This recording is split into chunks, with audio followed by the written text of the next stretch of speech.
Funding और stipend की problems. Research scholar की जर्नी में एक सबसे बड़ा चैलेंज होता है फंडिंग और स्टाइपेंड। जब कोई स्टूडेंट एमटेक या पीएचडी शुरू करता है तो उसके मन में यह उम्मीद होती है कि इंस्टीट्यूट या गवर्नमेंट से मिलने वाली फेलोशिप या स्टाइपेंड उसकी फाइनेंशियल नीड्स को कवर कर लेगी, लेकिन रियलिटी इससे बिल्कुल अलग निकलती है। सबसे पहले बात करें फंडिंग की। रिसर्च के लिए सिर्फ बुक्स और पेपर्स पढ़ना काफ़ी नहीं होता। एक्सपेरिमेंट्स करने के लिए डेटा सेट्स खरीदने पड़ते हैं, हाई एंड सॉफ्टवेयर टूल्स और लाइसेंसेस चाहिए होते हैं। कई बार स्पेशल हार्डवेयर या लैब इक्विपमेंट्स की भी ज़रूरत पड़ती है। अगर स्कॉलर को इंटरनेशनल कॉन्फ्रेंस अटेंड करनी है तो ट्रैवल, रजिस्ट्रेशन फीस और स्टे का खर्चा अपने आप एक बड़ा फाइनेंशियल बर्डन बन जाता है। कई बार इंस्टीट्यूट से फंडिंग अवेलेबल ही नहीं होती, और अगर होती भी है तो प्रोसेस इतना लंबा और कॉम्प्लिकेटेड होता है कि स्कॉलर का आधा एनर्जी वहीं वेस्ट हो जाता है।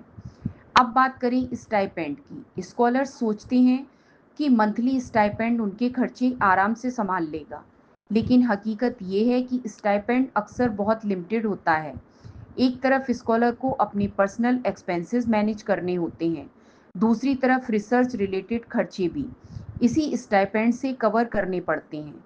कई बार तो स्कॉलरशिप लेट मिलती है, 2-3 महीने तक पेमेंट रुक जाता है और स्कॉलर को बोरो करना पड़ता है।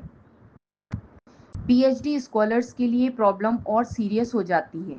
4-5 साल तक एक फिक्स्ड स्टाइपेंड पर सरवाइव करना आसान नहीं होता। फैमिली रिस्पॉन्सिबिलिटीज़, इन्फ्लेशन और अनएक्सपेक्टेड खर्चे स्टाइपेंड से मैनेज नहीं हो पाते।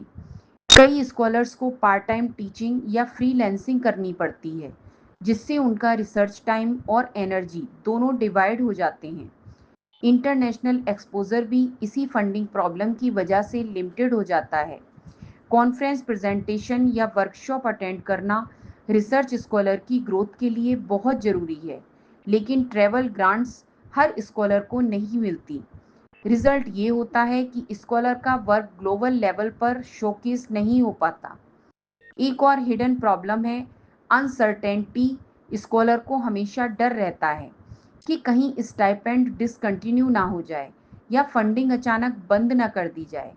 यह फाइनेंशियल इनसिक्योरिटी स्कॉलर की प्रोडक्टिविटी और मेंटल हेल्थ दोनों पर नेगेटिव इफेक्ट डालती है। इसलिए स्कॉलर्स मानते हैं कि रिसर्च सिर्फ इंटेलेक्चुअल स्ट्रगल नहीं है, बल्कि फाइनेंशियल स्ट्रगल भी है। प्रॉपर फंडिंग और रेगुलर स्टाइपेंड के बिना स्कॉलर का फोकस बार बार डिवाइड होता है, और कई बार अच्छे स्कॉलर्स बीच में ही रिसर्च छोड़ने पर मजबूर हो जाते हैं। अगर आप ईमानदारी से मेहनत करके रिसर्च करना चाहते हैं और इसमें किसी भी स्तर पर कोई दिक्कत आ रही है, तो आप डॉक्टर कपिल गोविल से मदद ले सकते हैं। इसके लिए इस चैनल की किसी भी वीडियो पर कमेंट करें और गाइडेंस पाने की प्रक्रिया जान लें।